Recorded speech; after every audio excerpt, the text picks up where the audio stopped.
Eu convido a você a ficar de pé. Vamos falar com Deus.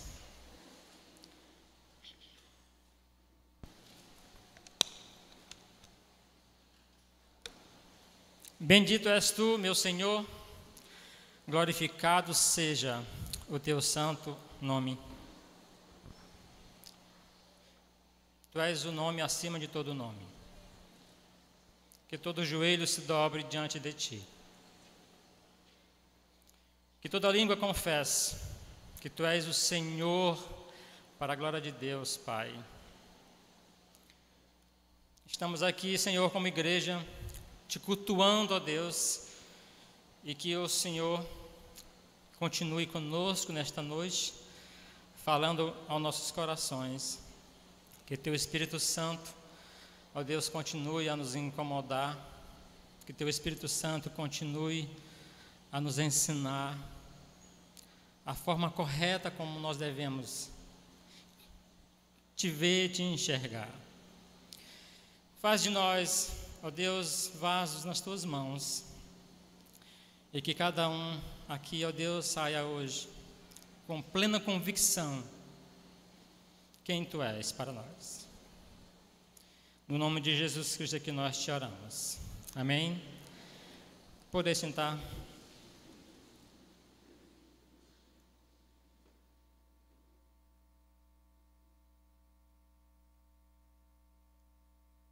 Quem é Jesus para você?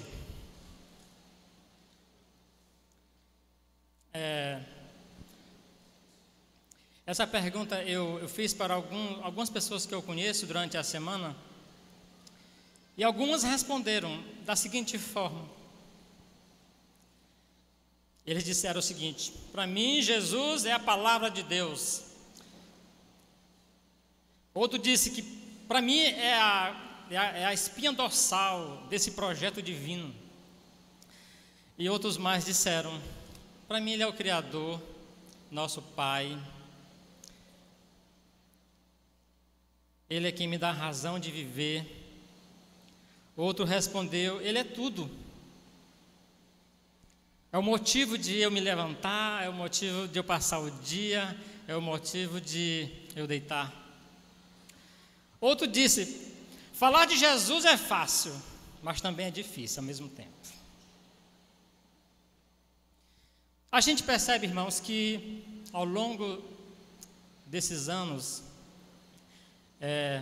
a matéria religiosa ela tem crescido muito, não só no nosso país, mas eu creio que em todo o mundo as pessoas têm buscado, têm procurado a pessoa divina, a pessoa, aquele ser que possa de alguma forma trazer um benefício, uma cura. Eles buscam isso em Deus. Mas no tempo de Jesus as coisas não eram diferentes. E no texto que nós lemos, o texto diz que Jesus, depois que começou o seu ministério, a fama dele, ele ia longe, a fama de Jesus se espalhava. E naquela época os impulsos religiosos, eles eram vividos, e principalmente naquela região da Palestina. Eles viviam isso intensamente. E Jesus, juntamente com os seus discípulos, eles começaram a percorrer as cidades, os vilarejos, as aldeias, ensinando sobre o reino de Deus. Eles pregavam o arrependimento, e muitos ouviam e ficavam maravilhados da forma como Jesus ensinava. A fama de Jesus era muito grande, então Jesus arrastava multidões. Muitos, eles queriam ouvir Jesus, o tipo de ensinamento que Jesus falava. E muitos eram impulsionados para ver e para ouvir esse Jesus. Mas também, irmãos, Jesus não só ensinava, Jesus, ele realizava sinais, Jesus fazia prodígios, ele curava doentes, ele dava alimento aos pobres, Jesus era a pessoa desse jeito. É por isso que o povo, eles iam até Jesus, Jesus chamava a atenção deles. E a grande multidão que seguia Jesus era composta de pessoas pobres, pessoas ricas, pessoas religiosas. Todos eram movidos para ver o que Jesus ensinava. Jesus curava, Jesus dava vista aos cegos, mudos falavam, pessoas mortas ressuscitavam. Muitos queriam receber a cura de Jesus, muitos queriam receber o alimento que Ele poderia dar. E o texto continua a dizer, meus irmãos, continua a narrar que em certo momento dessa jornada, Jesus ele se destaca da multidão e começa a caminhar com os discípulos. Conforme o texto que nós lemos no versículo 13 de Mateus 16, Jesus com seus discípulos iam caminhando até Cesareia de Filipe. E chega um determinado momento que Jesus faz duas perguntas para ele. Perguntas interessantes. E a primeira pergunta é essa, no versículo 13. Quem diz o povo ser o Filho do Homem? É interessante, irmãos, notar que o Evangelho de Marcos e também o Evangelho de Lucas, os dois narram esse mesmo fato. Mas só Mateus, ele usa a expressão Filho do Homem. Essa expressão não é só usada no Novo Testamento. Você pode conferir, abrindo a Bíblia em Daniel, capítulo 7, do versículo 13 e 14.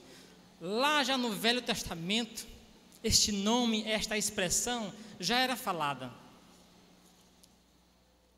Daniel 7, 13 e 14. Daniel diz o seguinte, Daniel, profeta de Deus, ele diz o seguinte: eu estava olhando nas minhas visões noturnas, e eis que vinha com as nuvens do céu, como filho do homem, e dirigia-se ao ancião de dias, e foi apresentado diante dele, e foi-lhe dado domínio, e glória, e reino, para que todos os povos, nações e línguas o servissem. O seu domínio é domínio eterno, que não terá fim, e o seu reino não será destruído.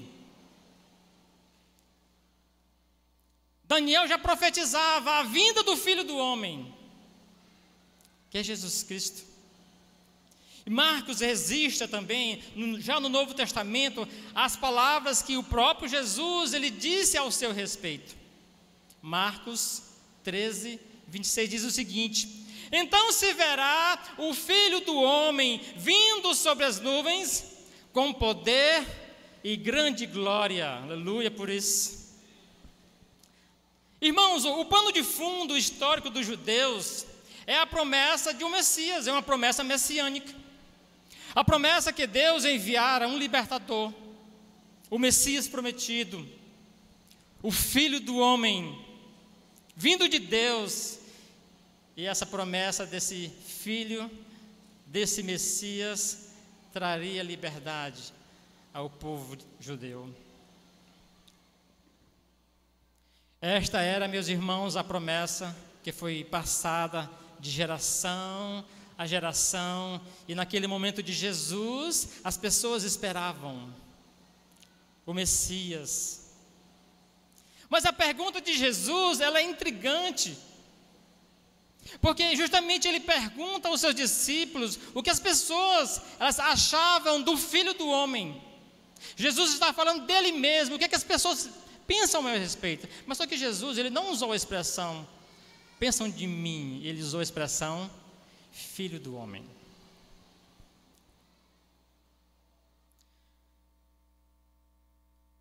Então Deus, cumprindo a sua promessa, envia Jesus Cristo.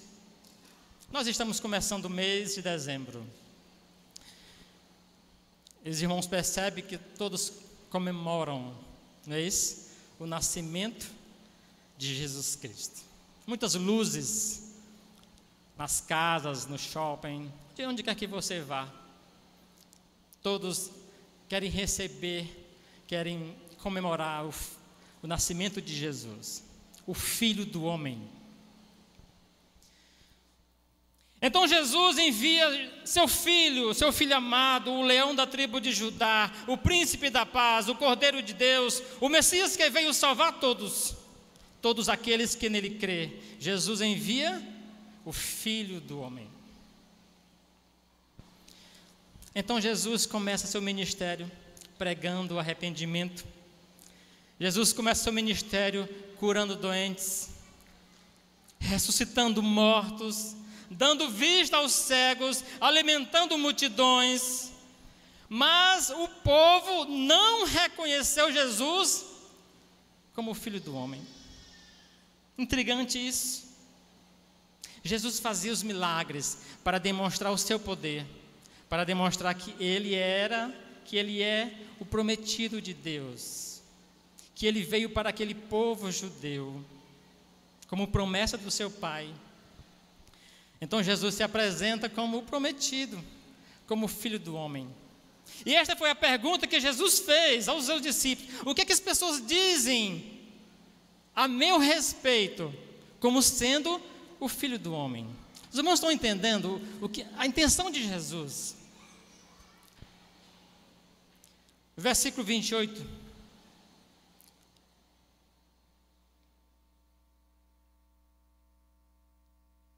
Versículo 14, me perdoe. Esta vem a resposta do que as pessoas diziam a respeito de Jesus. Versículo 14. Vejam só o que é que o povo pensava a respeito de Jesus. O texto diz que os discípulos começaram a responder: mestre, uns pensam que você é João Batista. Quem foi João Batista? João Batista foi o precursor da vinda do Messias. João Batista era aquele que falava ousadamente, que era aquele que falava abertamente, que não tinha medo de falar. João Batista era aquele que afrontava a religião da época. Então, muitos pensavam que Jesus era João Batista ressuscitado. Porque Jesus falava ousadamente, Jesus não tinha medo de falar, ele falava verdades. Embora muitos não gostavam das verdades que Jesus falava. Os discípulos continuaram a responder a primeira pergunta e disseram: mestre, outros pensam que o Senhor é Elias, o profeta Elias. Conforme o Velho Testamento, Elias foi um homem que andou com Deus. Era um homem consagrado a Deus, era um homem íntegro. Jesus, ele é íntegro, Jesus andava com Deus, Jesus se expressava, falava muito que amava o Pai, eu e o Pai somos um, aquele que me vê a mim, vê ao Pai. Então, as pessoas pensavam que Jesus era Elias reencarnado. E continuaram a falar: mestre, outros pensam que o Senhor é como Jeremias, outro profeta. Quem foi Jeremias? Jeremias foi o profeta que amava o povo, chorava pelo povo, acudia o povo, abraçava o povo. E Jesus também fazia as mesmas coisas que Jeremias fazia na época do Velho Testamento. Então, eu fico assim intrigado, irmão, porque as pessoas viam o que Jesus fazia. As pessoas se alimentavam do pão que Jesus repartia. As pessoas eram beneficiadas com a cura que Jesus dava. Mas eles não reconheceram Jesus como o Filho do Homem.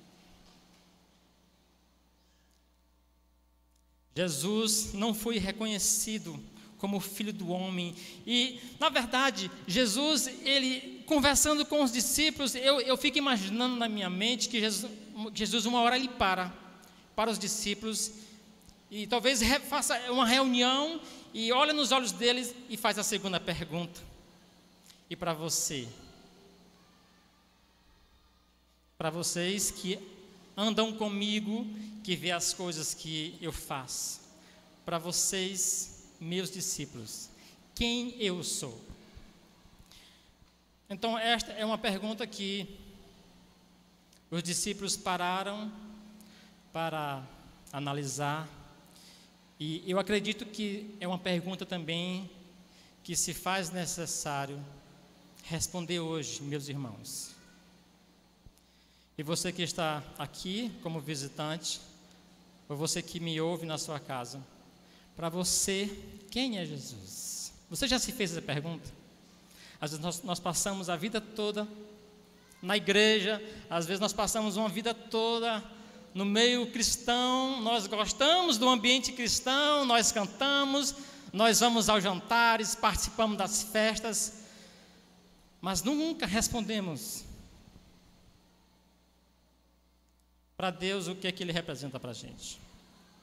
Então esta foi a pergunta que Jesus fez, a segunda pergunta que Jesus fez aos seus discípulos, no versículo 29, e para vocês, quem eu sou? Eu creio que os discípulos começaram a ficar um olhando para o outro, quem vai responder? Quem vai responder? Mas o texto continua a dizer, irmãos, que um se levantou. Alguém tem que se levantar para fazer isso, né? Pedro era ousado, né? Pedro, ele não media esforços, ele queria estar na frente, ele queria falar. E o texto diz que Pedro, ele se levanta e declara firmemente: Tu és o Cristo. Aleluia! Repitam aí: Tu és o Cristo. Glória a Deus. Pedro diz: Tu és o Cristo. E ele acrescenta: o Filho do Deus vivo.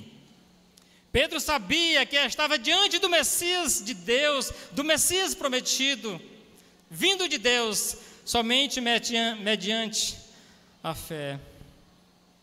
Pedro sabia que Jesus traria aqueles que crescem a salvação dos seus pecados, a remissão dos seus pecados. Pedro sabia disso. Pedro sabia que Jesus era o prometido de Deus. Por isso que ele falou isso destemidamente, né? Ele sabia do que estava falando. Pedro reconhecia que Jesus era o seu Salvador e o seu Senhor. Às vezes é muito fácil eu falar algo de alguém, eu fazer um comentário de uma pessoa. Quem é aquela pessoa para você? Aí você vai dizer, né? Eu acho que aquela fulana é isso ou aquilo, não é? Mas quando alguma coisa parte pessoalmente de você, aí as coisas ficam mais difíceis de se responder. E é interessante, meus irmãos, observar que o centro dessa passagem não está no interesse de Jesus em saber o que as pessoas pensavam ao seu respeito, porque ele sabia muito bem as pessoas que estavam à sua volta, ele sabia muito bem a multidão que o seguia. Jesus estava interessado em saber o que os discípulos achavam dele. Jesus está interessado em saber o que é que você pensa a respeito dele.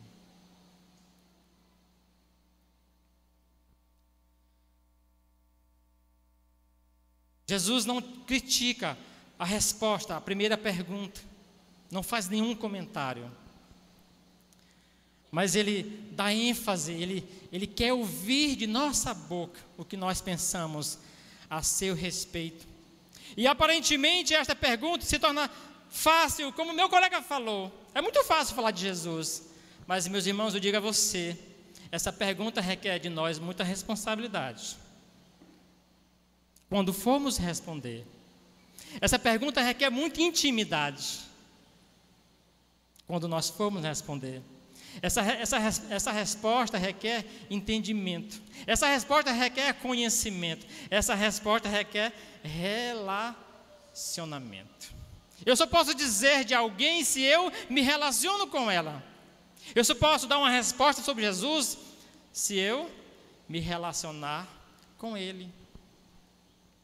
Eu não sei que resposta você daria hoje a essa pergunta: quem é Jesus para você?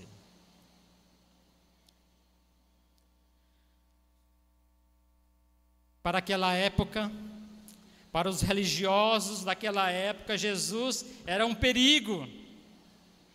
Jesus foi aquele que veio quebrar os paradigmas, as tradições, para a religiosidade daquela época. Para os fariseus, Jesus representava um perigo. Para os fariseus e outros grupos religiosos daquela época, Jesus representava um perigo aos seus costumes, às suas crenças. E vocês sabiam que ainda hoje Jesus representa perigo para algumas religiões? Para as outras classes, meus irmãos e ouvintes, aquela classe que não queria ter compromisso com Jesus, ele só queria o pão para comer, ele só queria uma cura, ele só queria um milagre. Para aquela classe, Jesus era apenas um cara bacana que falava bonito, né, explicava muitas coisas, e além disso ele curava, né? Muitos interessados em receber de Jesus alguma coisa. E eu fico observando que as coisas hoje não mudaram muito. Se você for observar, muitos procuram Jesus para obter algum benefício. Se vocês forem observar, eu não sei se é o seu caso, eu espero que não. Mas naquela época e hoje também, muitos procuram Jesus para ter os benefícios que Jesus pode dar. Não que haja errado em pedir algo a Jesus, porque o seu amor é eterno, ele é sempre bondoso e sempre será eternamente, amém? O amor de Deus, ele nunca acaba, ele sempre vai ser bom, porque isso faz parte do seu caráter. Ele sempre vai te dar, mesmo que você não peça, mesmo que você não mereça. Aliás, nós nunca merecemos nada dele, mas ele sempre vai te dar. Mas infelizmente muitos só buscam Jesus para isso, para querer, como se fosse uma prateleira de supermercado, e você chega lá e pega e vai embora. Deus, irmãos, requer de nós um compromisso. Deus requer de nós um relacionamento. Essa tem sido a temática desta igreja há muito tempo: relacionamento com Deus e com o próximo. Mas Pedro, eu quero falar aqui, irmãos, que para Pedro, Jesus era o Filho de Deus, o Cristo vivo, o Messias, e Pedro declara isso abertamente, com convicção, que Jesus era o ungido de Deus, o escolhido de Deus, o Salvador. E se você tem Jesus como aquele que pode apenas curar sua enfermidade, se você tem Jesus como aquele que pode apenas resolver o seu problema, eu quero que você saia hoje, nesta noite, sabendo que Ele pode fazer muito mais. João, ele fala algo interessante sobre Jesus. João 14, versículo 6. Olha só como é que Jesus se apresenta para mim e para você. Se você ainda não tem uma definição de quem seja Jesus para você, Jesus ele pode se apresentar para você de muitas maneiras. E eu queria falar aqui algumas. E a primeira é essa, João 14, 6. E eu convido você a falar comigo, a declarar aquilo que Jesus falou. João 14, 6. Vamos dizer juntos esse versículo? Vamos lá? Eu sou o caminho e a verdade e a vida. Ninguém vai ao Pai senão por mim. Amém. Existe um dizer aí fora, um dizer mentiroso, ele diz que todas as religiões, elas levam a Deus. Isso é um dizer mentiroso, irmãos. Quem inventou isso está enganado, porque a Bíblia, ela diz algo diferente. Ela diz que Jesus é o caminho, Jesus é o único caminho que nos leva até Deus. Não existe outro caminho. Então Jesus está falando isso para você. Então, para você, Jesus é o caminho que leva aos céus. Não é um meio caminho, não é um dos caminhos. Jesus, ele é o único caminho que leva aos céus, e foi o próprio Jesus que declarou isso através da sua palavra. Então Jesus também se apresenta, meus irmãos, em João 6,35, ele diz: eu sou o pão da vida, aquele que vem a mim não terá fome, e quem crê em mim nunca terá sede. Então Jesus é aquele que se apresenta para te dar vida. E Jesus disse: eu vim aqui para te dar vida e vida em abundância. Jesus, ele é o caminho. Jesus, ele é a vida. Jesus, ele é a verdade. Jesus é quem nos sustenta. Se você busca Jesus apenas para o sustento, está errado. Jesus, ele é o sustento da alma, não só do corpo. Precisamos, irmãos, a cada dia ser sustentado pelo Espírito Santo, sustentar nossa alma. E nós só conseguimos isso através de Jesus Cristo. Jesus sacia a nossa sede. Jesus é quem supre todas as nossas necessidades físicas e espirituais. Precisamos crer nisso. E a maior dádiva que Jesus pode nos dar é a vida eterna, não é a cura. A maior dádiva que Jesus pode te dar não é um emprego, não é um casamento perfeito, não é a sua cura, não é resolver o seu problema. A maior dádiva que Jesus te dá, me deu e deu aqui para muitos, e pode te dar, é a vida eterna. Amém? João 10:9 diz isso. Eu sou a porta. Jesus se apresenta também como a porta. João 10:9. Se alguém entrar por mim, salvar-se-á, e entrará, e sairá, e se encherá de pastagem. Que maravilha eu poder saber disso do meu Jesus. Jesus faz toda a diferença em nossas vidas, quando deixamos Ele ser o nosso Salvador, o nosso Senhor. Então, o meu relacionamento com Jesus será a determinante para o meu futuro ao seu lado.